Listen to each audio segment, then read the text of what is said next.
అన్ని రంగాల్లో వెనుకబడిన వడ్డెర కులస్తులను బీసీ నుండి ఎస్టీ జాబితాలో చేర్చాలని తెలంగాణ వడ్డెర సంఘం జిల్లా ఉపాధ్యక్షుడు అశోక్ డిమాండ్ చేశారు. ఆదివారం ఆదిలాబాద్ జిల్లా కేంద్రంలోని ప్రెస్ క్లబ్లో సంఘ సభ్యులు సాయిరాం, నవీన్, తిమ్మయ్య, మారుతులతో కలిసి మీడియా సమావేశం ఏర్పాటు చేశారు. రాష్ట్ర ప్రభుత్వం వెంటనే వడ్డెర కార్పొరేషన్ ఏర్పాటు చేసి 1000 కోట్ల బడ్జెట్ కేటాయించాలని తెలిపారు. అందుకు తమ రాష్ట్ర నాయకత్వం పోరాటం చేస్తుందని తెలిపారు.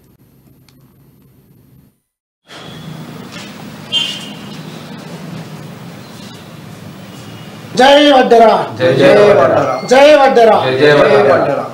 ఈరోజు మా రాష్ట్ర అధ్యక్షుడు శివరాత్రి అయ్యమల్లు అన్నగారి ఆధ్వర్యంలో మా వెనుకబడిన కులంకు నుండి మన అసెంబ్లీ నుండి బడ్జెట్ ఏదైతే వచ్చిందో ఆ బడ్జెట్ 1000 కోట్లు కేటాయించాలని మా అన్నగారు హైదరాబాద్లో ఇలా పోరాటం చేస్తున్నారు.